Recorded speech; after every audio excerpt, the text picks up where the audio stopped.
a passionate instigator and dynamic problem solver, Dr. Kevin Ross Emery, the host of the Dr. Kevin Radio Show, will be taking you outside the box, behind the curtain, and identifying the load of BS we are fed every day. And now, Dr. Kevin.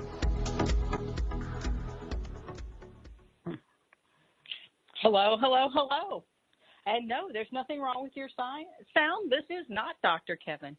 This is Reverend Lori Powers-Otto, and I am guest hosting for Kevin tonight. And I thank you all for joining us. I'm super excited. We have such a great show tonight for everybody. We have three amazing guests. I can't wait for you to hear them. We have Rhayne Thomas, and she's born and raised in the Bronx. She's a blues vocalist, actor, and a breast cancer spokesperson, fundraiser, and advocate since 1976. She is also the owner of Prunes Are Sexy and Heal Your Heart Through Laughter and Prunes. I cannot wait to hear more about that. And she can be reached on Instagram, Facebook, through email. We also have Elmer Howard, and he's a Maine native. He's an award-winning filmmaker, starting his own production company, Thrive Productions, in 2010. His first short was Loving Martin. Is based on a true story of love, loss, and hope. Elmer won 8 awards in 2019. He has a passion and a gift for telling stories through a visual medium, making a positive impact on his audience by getting them to think and challenge their beliefs while entertaining them. And he is also on Facebook, LinkedIn, YouTube, on Thrive Productions. You want to check them both out. And then our third guest is our own beloved Dr. Kevin. Now, we all know Kevin's a passionate instigator and likes to take us outside the box, but he is a lot more than that. Dr. Kevin is a speaker, a trainer, a teacher, and a synergetic catalyst. I love that phrase. Dr. Kevin is a best-selling author, a TV and radio show host, as you know, and he is an ADD and HD expert. So Dr. Kevin works with individuals and businesses to maximize their potential. Dr. Kevin shies away from nothing, and I can guarantee that is true. His trademark blend of coaching, counseling, and skills development gives clients the tools to empower their lives, and that's for businesses and individuals. So welcome, everybody. Hello. Thank you. Hey, hey, hey. So tell us more about yourselves and why we're all here today. You guys have a new project coming up that you're collaborating on, and we want to share that with everybody. Who wants to go first? Well, Elmer, it was your idea, so I'm tossing you in front of the bus. Yes, we are going to be collaborating on a new podcast called Laughing, Loving, and Alive. This was actually Rhayne Thomas's original idea. After we did the film Loving Martin, she was thinking about her role as in the film as a friend who was there to call out the BS that her friend was expressing, as well as comfort and be there to emotionally really be there for someone to talk to. And she felt like, that was kind of missing in this day and age. And she also felt that, people don't really laugh anymore. Used to, you could complain about your boss, and to your friends, and kind of, blow off steam and just kind of, then laugh about it and move on. And she feels like nowadays it's like you complain about your boss and then you feel like you have to go back and you're stuck in this rat race, and there is no release from complaining about it anymore. There's no more laughing. And so she wanted to, she came to me and asked about creating a show. And of course I had to bring Dr. Kevin in, since he's been doing this for 16 years now. And we all got on a show, all got on a Zoom call, and I knew Dr. Kevin and Rhayne would immediately hit it off, and I think I might have gotten 2 words edgewise in the hour, or the 2 of them were talking. It was, so we're actually going to be launching it on Matt Connerton's station. What is the station, Dr. Kevin? IPM Nation. IPMNation.com is the, I guess, the internet call letters, for lack of a better term. So, and he mentioned that we should come on to his show and promote it. Absolutely. So, first of all, I want to apologize to Rhayne that I confiscated her fabulous idea and I put it into the lips of Elmer in my introduction piece. So I want to start by an apology there. And I do want to acknowledge that Rhayne and I did hit it off immediately, and it was so nice for Elmer to be present to witness and watch our ping pong conversation. So I'm happy to have a new friend who I think I'm going to be developing as more of a friend as time goes on. Hopefully, I know that's one of my hopes. Rhayne may go and are they trying to stick me with this loser or what? I don't know. I'll tell you in a second.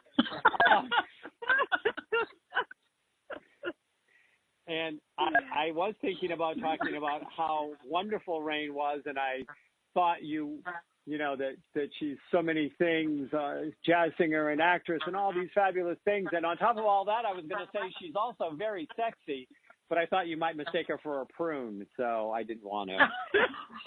Oh. Oh, boy, here we go. So what do you think of that, Rhayne? Well, first of all, I'm going to go after Dr. Kevin for calling me a jazz singer, because I'm not a jazz singer. No. Different genre. Yes. Blues. Second, huh? Yes, blues. Two totally different genres of music. Yeah. Secondly, I think we'll be friends forever. Once you like Kevin, it just gets better and better. I'm telling you. We'll just leave that right there.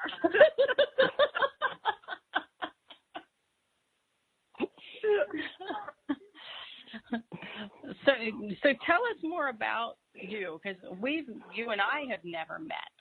I mean, how do you go from being a blues vocalist and an actor and a breast cancer spokesperson to owning Prunes Are Sexy and Heal Your Heart Through Laughter and Prunes? I just want to make that journey. What's the transition? Well, it actually started. Prunes and I go way back. When I was a kid, I wasn't allowed to eat candy, but I could eat prunes. So I always loved prunes. But I've been a musician. I've been performing for about 50 years, and it started, in juke joints. My dad used to take me and sit me on the bar while he went to party. And when I was 10, I had an uncle go in the hospital, nothing cancer related, but those were the days where people stayed until they threw you out. And a head nurse told my mom, she said, she looks bored. Why didn't you let her go on the runs with her? And she was the oncology supervisor nurse. And she would tell me about cancer and how people just would like to talk, play checkers. Some people would never go home. And it just kind of took off from there. I just kept doing that over and over. And as a musician, I was always performing, but I would tell stories, and my friends call me the shameless beggar because I'd shake people down for money to give to small shoestring cancer facilities and, candy bars or whatever it was. And over the years, I would hand out prunes, and I would tell stories how I couldn't eat, candy, and and prunes is my go-to fruit. And when you say you like prunes, people look at you like you said you broke in the Pope house and stole his wallet. So I told my husband years ago that I was going to make the prunes sexy. And I started Prunes Are Sexy and telling people it's not even about the prunes. People say, it's so big and so wrinkled. And I said, we miss all the beauty in life because we're so busy judging from the outside when the beauty of most things is on the inside. And that went over well during, performing with blues concerts and putting it all together about, prunes are good for you if you have cancer and the antioxidants and yada, yada, yada. And then I had a friend get on board and created Prunes Making You Run, so for health and wellness. And then Sunsweet started sponsoring me at events, and especially at the Andy Griffith Show Mayberry Days. And with social media, it all came together. That's how it all became. I guess it was always all those things, and social media brought them together. Wow, that's fantastic. That's fascinating.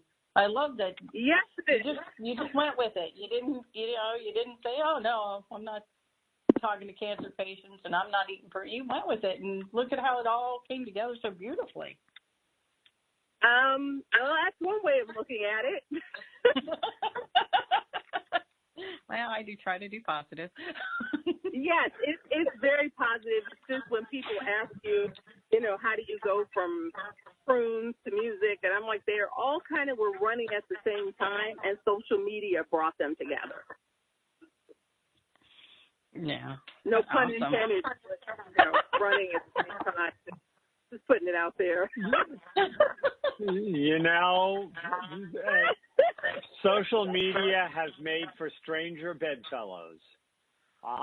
Yes. Just saying. Yes. And I just want to say something in defense of myself because I was maligned in the last conversation. I just want it to be known that I would have known that she sang the blues instead of jazz if she'd ever sung to me. But since she's never sung to me and my life has been deprived because of that, I don't know the difference. So I just want to put that out there that I'm the innocent in this situation. Well, I guess we need to rectify that right now. Do we need to rectify that? I think Elmer. What's that? Is Elmer? You think? I said, did I sing for you, or are you pleading the fifth? I actually can't recall. You don't remember if she sang for you? No, she's never sang in person, but she did send me some samples. Does that count? I don't know. Cricket. I don't know if that counts. I don't know. So is that an opening for a challenge, or are you trying to? Is that what we're doing here? I don't know. What do you think, Kevin? Is that what we're doing here? Well, I am just saying. I just want it to be known that because she's not been singing the blues to me, that I'm singing the blues because she hasn't sung the blues to me. And until she does, I'm going to call it jazz. Them damn exciting words. I thought you wanted to be friends, Kevin. Yeah, he definitely doesn't want to be friends now. I'm coming after that one. Are you ready, Dr. Kevin? This is for you. You ready? Is that a yes? I'm ready. Yeah. Baby, I was born ready. Oh, yes. I love it. Okay, let's go.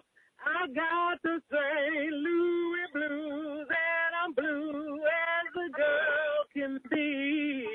Bum-bum-da, da-da-da-da-da. My man's got a heart like a rock on the sea. Da-da-da, da-da-da-da. And though I love my man, he ain't no good for me. Oh, yeah. Ooh. Give me some blues. Spectacular. Now's the time where I send you my Cash App. Throw it in there. Tell me, Elmer. Famous beggar. Right. Well, there we go. I'm no longer blue. I'm now a lovely shade of purple. I love. Oh dear, this is going to be quite the upcoming show. So let's talk more about the show. What can we expect on this new your new project coming up? Laughing, Loving, and Alive. I mean, tell me more about it. Yeah, Elmer, what can we expect? Me? This is your idea.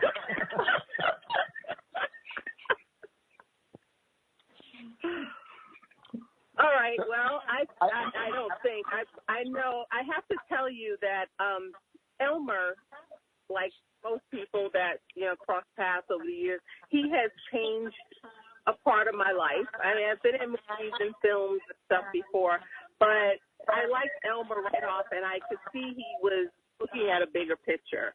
And so when we did Loving Martin, and he told me my role, and it's like, okay, I want to do the best I can, and he gave me this huge monologue, soliloquy thing that made me memorize and promise that I would know, which I did in like 10 seconds, and then he took it back from me. I'm not mad. I'm just putting that out there for you, Elmer.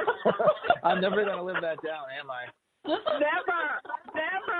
It was like 20 pages, and then you were like, no, you can't do it. So looking at the film, I looked at it a lot of different angles, and I thought, over the last 15 years, because I'm somebody that loves to laugh. As a kid, I laughed all the time, and I remember people used to get together. Your workday was over at 5 o'clock. People didn't call you and send you messages. You knew they were with family or having dinner.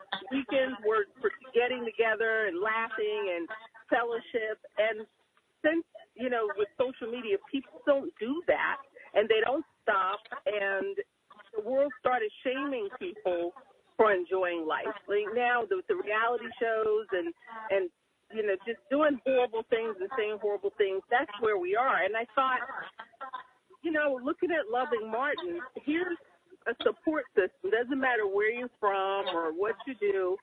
If you care about somebody, you should be able to get together and laugh and heal each other. And so I called Elmer, and I thought, what do you think? And here we go. He told me Dr. Kevin would be perfect. He's like, you two would kind of hit it off. And my goal is that we bring more laughter to the world and more joy and not shame people just for being alive. I mean, when you shame people, you divide and conquer. And when you take away joy, that's why people can't see the light anymore. At least that's what I believe. So that's what I am hoping and believing, and knowing Elmer and like Dr. Kevin, I think the three of us can really bring something from different places and make people value being alive again. One of the things that happened for me in this story. You're going to have to tell us after the break, Dr. Kevin.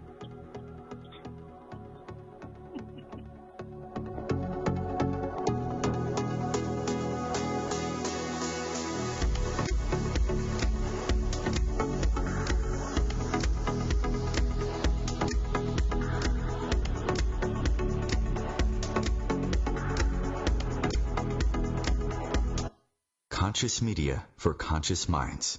OMTimes. Have you ever wondered how to change your love paradigm? The secret key is finding a love partnership, not just a regular connection. How do you find these? Through conscious relationships. Ascending Hearts Dating is a dating site for people like you that believes in second chances and a different type of spiritual connection.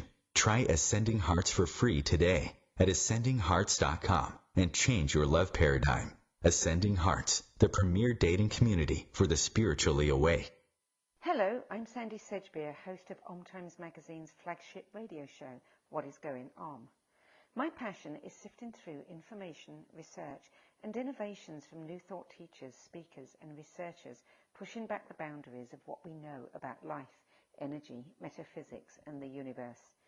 I love shifting perceptions about who we are, why we're here, and how quickly impossible becomes normal when we open our minds, expand our awareness, and accept that the only limits that exist are those we place upon ourselves.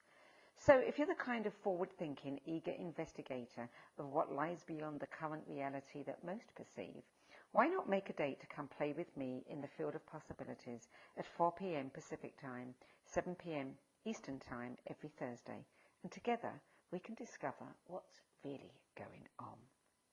A social distancing tip. While the CDC urges you to avoid close contact, like hugging or shaking hands, there are other non-physical ways to say hello. Wave, wink, use sign language, salute, smile, give the peace sign, throw up an air high five, do jazz hands. Remember, stay a minimum of 6 feet or 2 arms length away from others, and stay home if you can. For more info, visit coronavirus.gov. Let's all do our part, because we're all #AloneTogether. Brought to you by the Ad Council.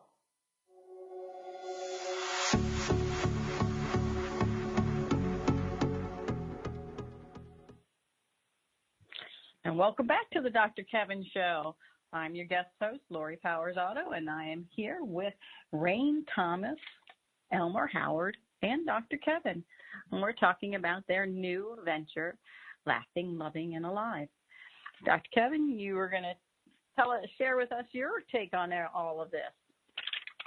Well, first of all, I do want to remind listeners, not that I'm the host or anything tonight, yes. but it is a live call-in show.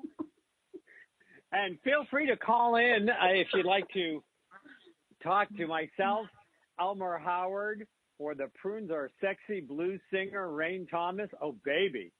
At 202-570-7057. Again, that's 202-570-7057. Or you can find tonight's show also being monitored on Facebook.com/MyDrKevin, MyDrKevin, and you can post your comment and we will bring it on air.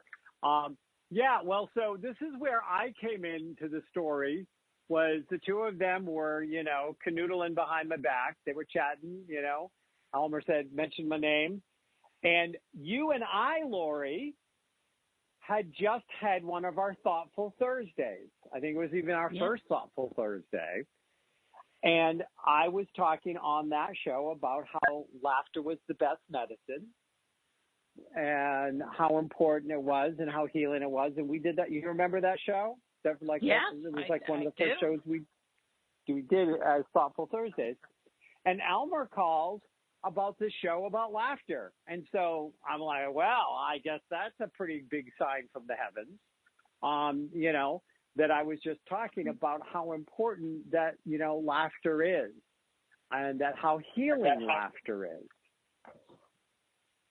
And so it was, so I kind of looked at that as like the handwriting that I was meant to get involved and to kind of form this, create this new friendship with Rhayne, and, yet add another facet in the many faceted, sided relationship I have with Elmer.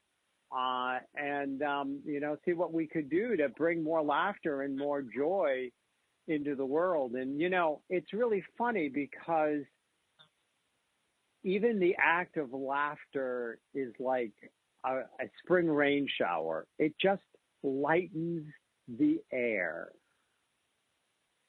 It literally can change the energy from heavy or sad in a room to something where you're going to survive.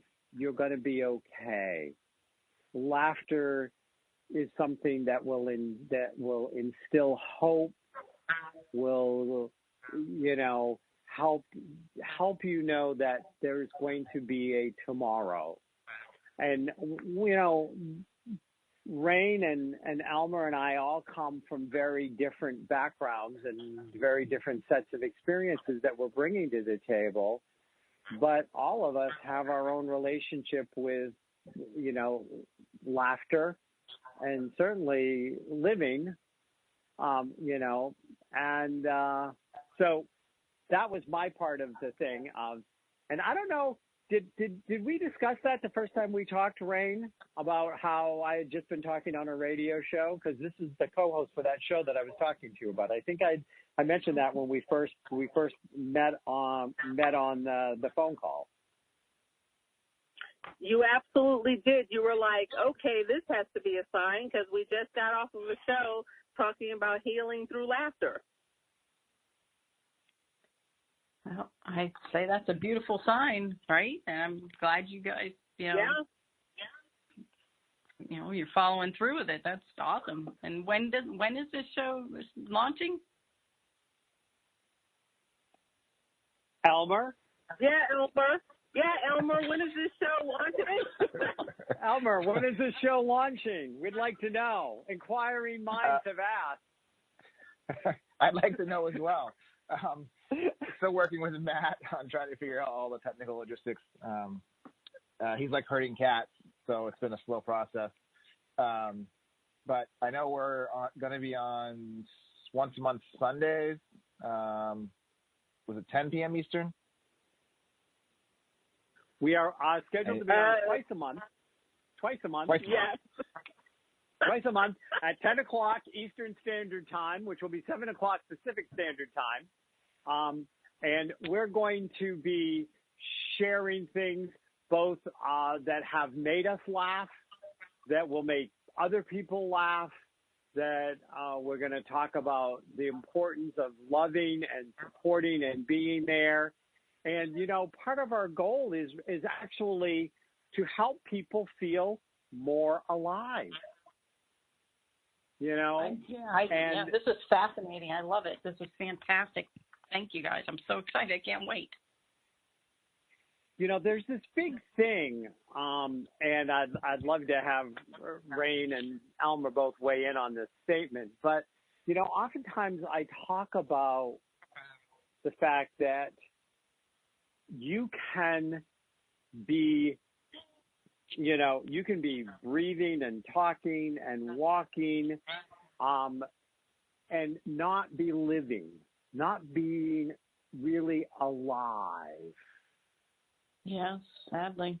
And that, and part of what is very sad today is not just the distancing that has happened because of social media, a lack of connectedness, this big, huge fusion that we have seen in the country and the world, and an us and them mentality, which is been created so that the people in power can stay in power, so that people who are wealthy can stay wealthy and dominate by getting us distracted at pointing fingers and yelling and screaming at each other while they're sitting there, sworn enemies drinking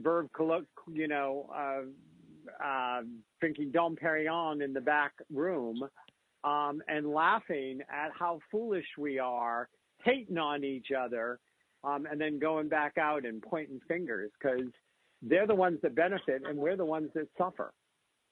And it's really time to wake the apathetic. And I think that part of waking the apathetic and helping people to be alive is to restore more real laughter, sincere laughter, I'm talking belly laughter. And to remind people we were born to love. We're born loving. So those are my thoughts, but I'd love to hear my two partners in crime weigh in on those ideas. I'm in. I can't believe you said that. Yeah, I can't believe you said that, because I say that all the time. If you find a way to divide and conquer people and break the human spirit, then you can put up smoke and mirrors and start controlling stuff, because we all know that fear can get people to do stuff they would not normally do. Because, I'm old school. I remember back in the day when people got laid off, or, as a New York City girl, I remember the garbage strike and lots of stuff that happened. We ended up having to be home. And being from New York City, you don't really run and rip. I mean, you know, it wasn't like the country. You could just go out all the time. And people, because they had relationships and they laughed together and they broke bread together and they respected each other a little bit more, that when someone in power came to them, you just couldn't pin employees against each other. I remember when my dad got laid off, and I mean, I was a kid, and they had the strike line. And no one would think of crossing those strike lines because people would beat you to death. You did not, it was like all for one and one for all. And my dad was a union leader, and he did everything with the mayor in front. He spoke on behalf of the working class, and they had to come to terms. But everybody felt the same thing because they gathered together. I think it was like 2 mornings a week. And they talked about what they were and were not going to accept from this company and what was and was not going to happen. And over the years, I've seen this entitlement, me, and if it's not about me, it's still about me attitude. And, you know, there are all these rules that started coming up, and Dr. Kevin hit right there. The government comes up and says, oh, you can't tickle each other anymore because you're in that person's space, or it's a form of harassment. When did tickling become a form of harassment unless the person's yelling stop, and you're still tickling them? Yeah, then that's torture. But as kids, we tickled each other all the time, and we laughed about silly stuff. And, you know, like Dr. Kevin saying, if you heal the human spirit, we can get together and we can make a lot of things stop that have been happening. And that's my take on it. And I know, Elmer, you should have something to say to follow and back me up, right, Elmer? Because, you know, I got to do my soliloquy on this show.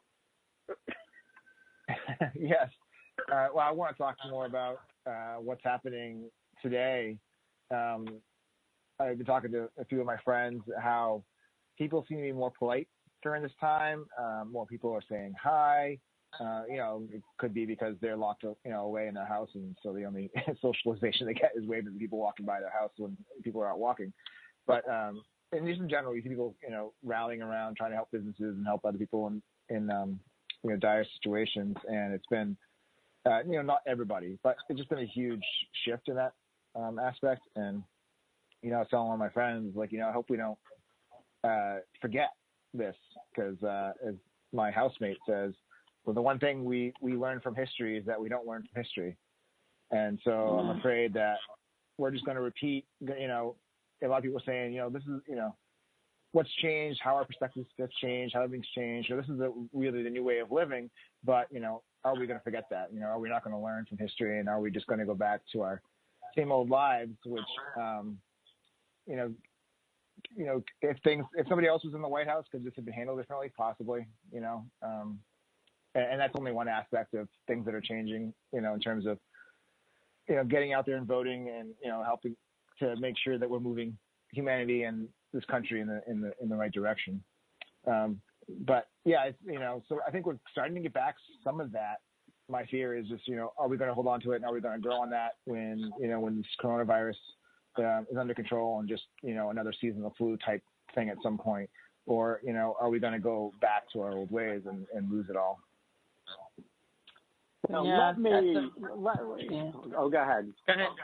I was going to say that's a big fear we all have. I think what Elmer just said.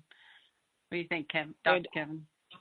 Well, I wanted to, and I'm gonna ever so slightly challenge something here, and it's something that I myself have been very guilty of doing, and I, do these. I'm now doing the Dr. Kevin Spiritual Power Hours, where I spend an hour and it's a meditation and there's a healing and then there's a sermon in the middle. And my next one is called May You Live in Interesting Times, which is an ancient Chinese curse. And there is that concern about, will we remember this time and blah, blah. But as Elmer was saying that, and I want to thank you, Elmer, for this, because I had done all my notes on this sermon that I'm going to be giving on Dr. Kevin's Spiritual Power Hour next week. And I was saying some of that of, will we remember? Will we remember what these times were like when they're past, or will they get lost in the 24-hour news cycle? Will we remember who had blood on their hands? Because we've got people that have blood on their hands. If you took the blood on the hands and wiped them on the outside of the building, the White House would no longer be white. There's a lot of blood there, and are you going to remember those when the time comes, when it's important? But, we always say that we don't remember the past and we always go back. But I realized as you were saying it, that it made me realize we never go back as far.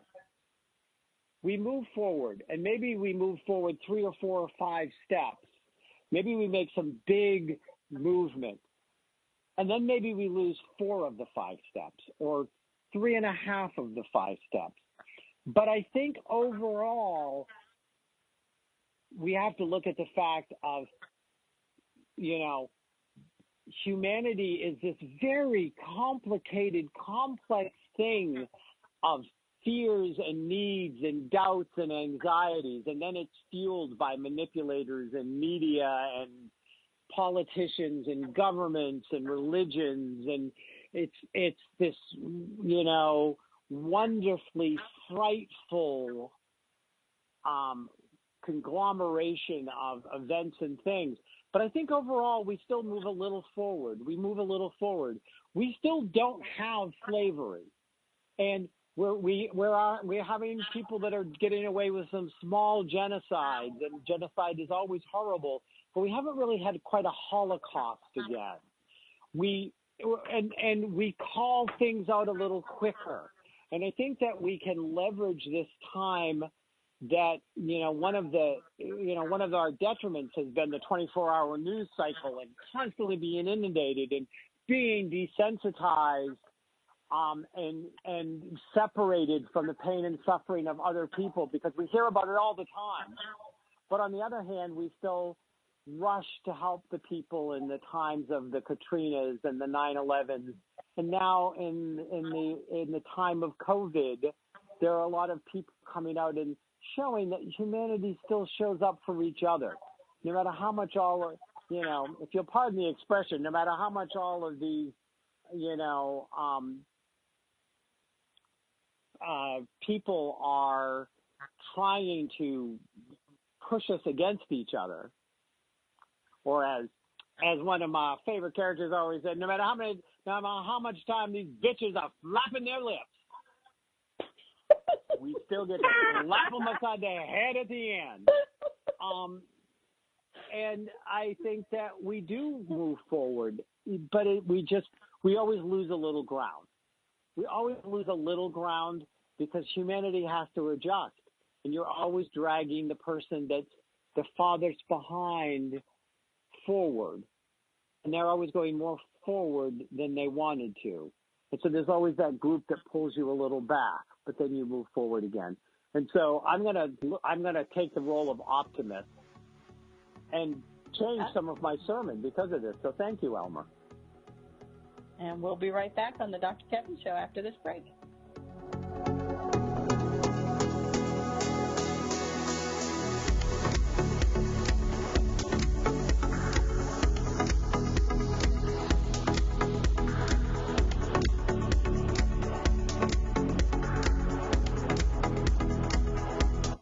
The Real Conscious Connection. OMTimes Radio. IOM FM. The number one reason girls drop out of school in sub-Saharan Africa is lack of access to feminine hygiene products. The Pads for Schoolgirls Project, an outreach of Humanity Healing International, is changing this paradigm by setting up sewing programs at schools, teaching girls a vocational skill, while producing the reusable pads that help keep them attending classes. The girls pay it forward by making and giving pad kits to other girls in need. To learn more, visit humanityhealing.org. Humanity Healing is where your heart is. More than 24 million Americans have an autoimmune disorder, and that number continues to grow. I'm Sharon Saylor, and I'm one of those 24 million. To put that number in perspective, cancer affects about 9 million and heart disease up to 22 million. That's why I've brought together top experts and those thriving regardless of their diagnosis to bring you the latest, most up-to-date information. Join me, Sharon Saylor, Friday night, 7 p.m. Eastern, for the Autoimmune Hour on Life Interrupted Radio to find out how to live your life uninterrupted. 911, what is your emergency? My kid shot himself. All right, where's the wounds? 911, what's your emergency? Please help. My son shot his brother. 911, what is your emergency? Okay. 911, please state your emergency. Every day, 8 kids and teens are unintentionally killed or injured by loaded and unlocked guns. It wasn't locked. Learn how to make your home safer at endfamilyfire.org. Brought to you by the Ad Council and End Family Fire.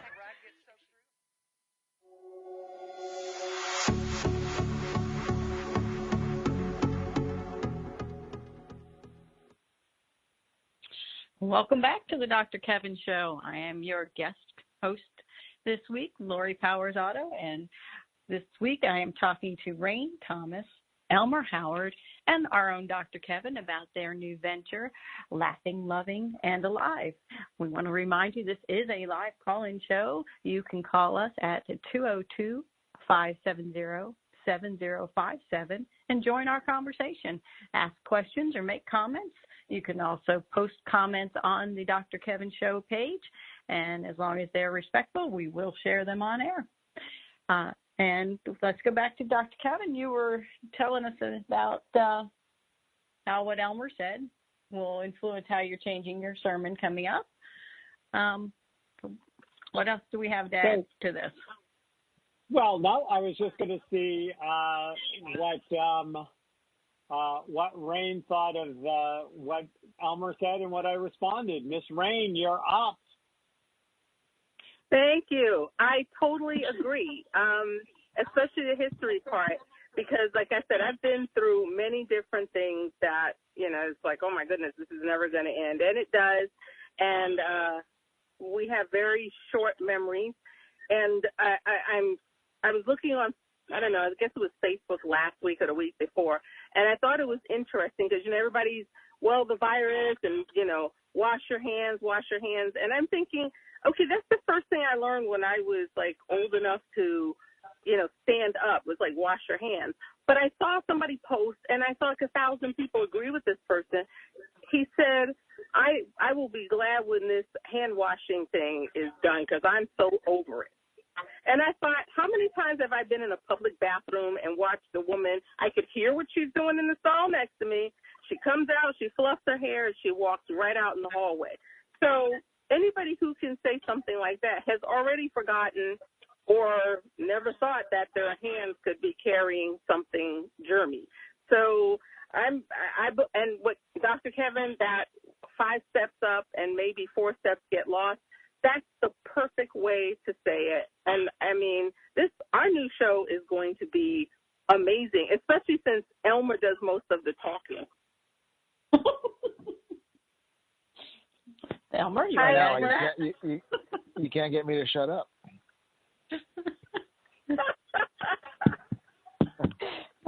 I always said you were a chatty Cathy. I don't know.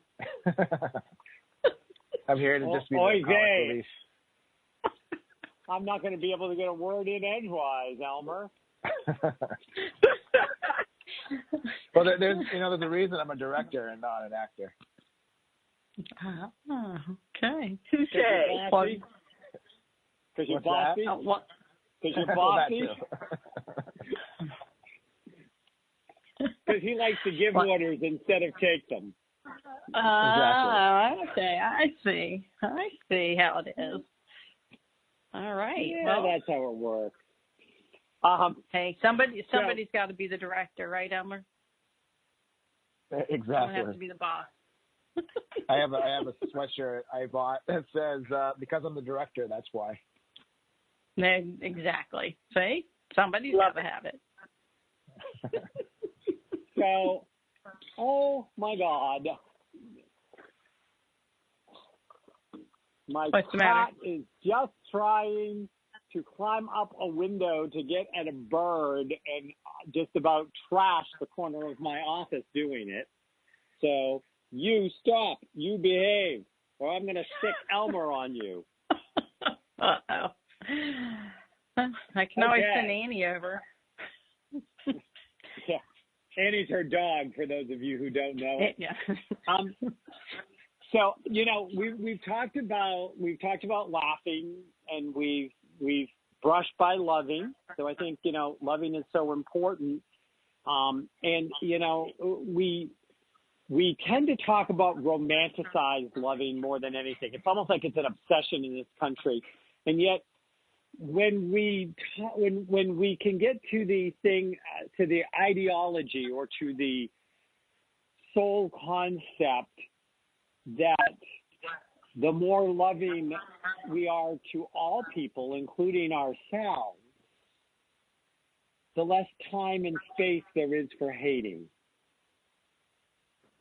And loving makes us laugh. It is the most alive feeling in the world. For those, whenever anybody does initially fall in love, they feel like they're more alive than they've ever been. Now, we all know that that's some hormone stuff releasing in the head, and you can get the same feeling out of eating chocolate, but that's beside the point. But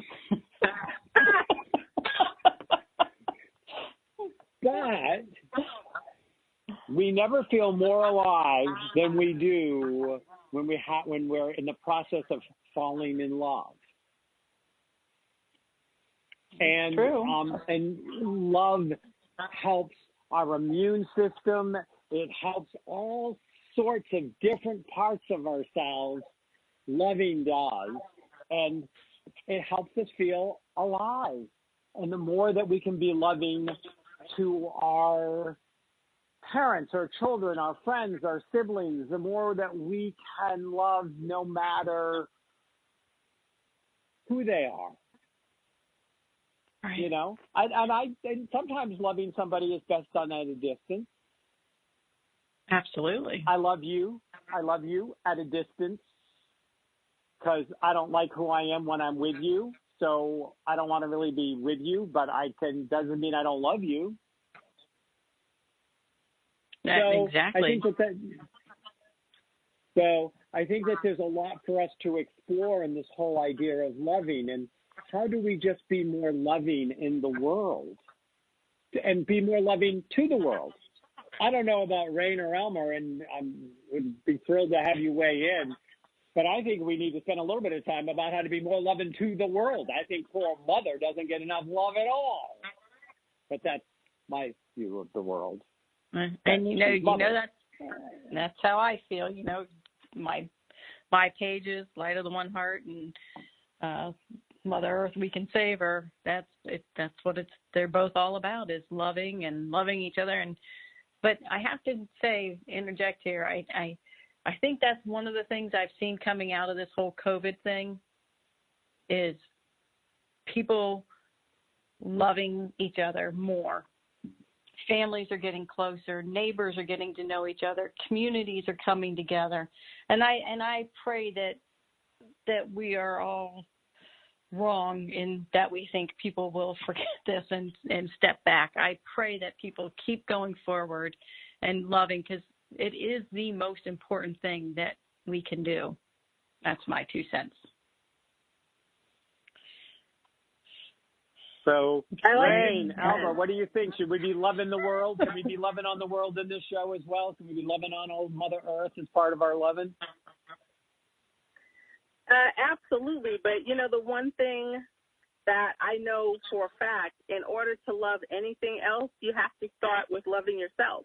You don't know how to do that until you are comfortable with yourself. And trust me, I come from a really bizarre background where loving yourself was not an option. And, you know, thanks to my husband and teaching me and other people who are my friends and, you know, movies like Loving Martin and taking those kind of roles where you appreciate who you are. And if somebody doesn't love you for who you are, they can suck it. You know, you are you and you're beautiful. And when you learn that, you can embrace the world, and that's how the love from inside of you goes out to the world. At least that's the way I see it, and that's the way it works for me. So, yes, we need to be loving on the world. We need to be respectful to ourselves. And my biggest thing that I say, I've been saying this since I was about 12 years old, never say anything to yourself that you wouldn't say to your best friend, because at the end of the day, you are your best friend. Absolutely you correct. know, it's really interesting because my last week's sermon was called "Get Off the Cross, We Need the Wood," and one of the challenges that I had for the people that listen, that either listen to it live, or the challenge I'll have for the people that get it on demand, because it's available as an on-demand now, is that to love yourself the way your God loves you. To love yourself, to love others the way your God loves you. To recognize that love in you, for you, and that divine, that divinity in you, that part of you that has that God connection, is if you're hating on yourself, then you're hating your God. And if you're disrespecting yourself and you're abusing yourself, you're disrespecting and abusing your God, however you see that to be. And the only thing I'd like to add is, and if you don't find Rhayne completely, acceptably, wonderfully, fabulously lovable the way she is, you can go suck on a prune. I mean, 11. Yeah, wait a minute. Hold on here. Nobody talks about my prune like that. Prunes are awesome. Thank you, Lori. I love prunes. It's nice to find someone else who does too. I love prunes. Do you love prunes, right. Elmer? I think so. You think you love prunes? Well, you know. So you know that a prune hasn't touched his lip in a while. Nope. We're gonna change that one prune at a time. Hey, you know what? So Lori and Rhayne and I all love prunes. Elmer just thinks he does because he can't remember when he ate his last one. So of the four of us, we know who's more likely to be full of it.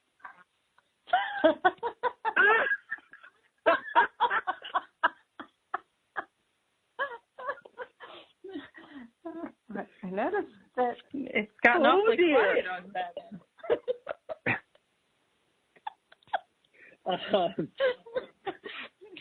Well, he remembers who's his tech person for his upcoming paid webinars, you know. Yeah. Okay. Hey. Be careful. Remember, this show is, laughing, loving, and alive. So we're doing the loving right now and the laughing. So I'm lovingly laughing with you, Elmer. So, if I may, I'd like to actually share some lines to a song. I won't sing them. I won't do that to you. I love when you sing. I do.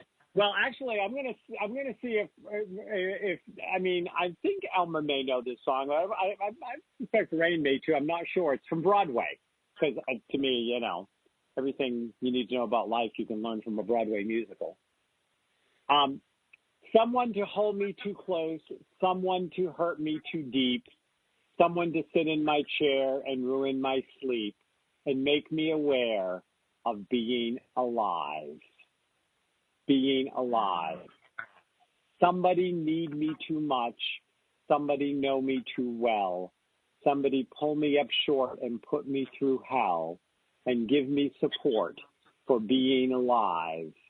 Make me alive. And it goes on. Recognize the song, guys? No. It sounds familiar, but I can't pinpoint it. it's called Being Alive, which I thought was perfect since we're doing Laughing, Loving, and Alive. It's from Company. It's Stephen Sondheim. Of course it is. But I love that somebody holds me too close. That's what it means to be alive. And I know we can get into all the codependence, blah, blah, blah. But I think that there are times when somebody holding you too close or somebody needing you too deep in healthy ways is part of what it is about being alive. Like all those lessons your husband taught you, Rhayne. Yeah, I agree. Because sometimes I always say that sometimes you're standing in the storm, and if someone's standing in it with you, it doesn't look like a storm anymore. Yeah. And the song goes on and says, make me confused, mock me with praise, let me be used, vary my days, but alone is alone, not alive. I love that. Alone, love it. But alone is alone, not alive. I like that. So, yeah.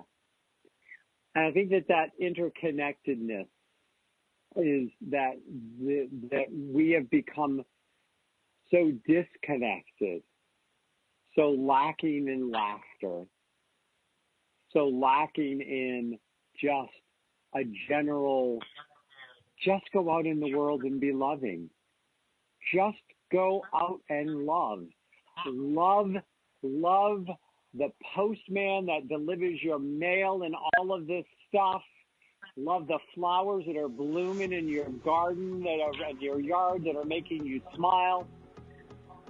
So next week, our astrologer will be on with Lori and I, and he has done the astrology for the Spanish flu and COVID, and he has some wonderful insights for us.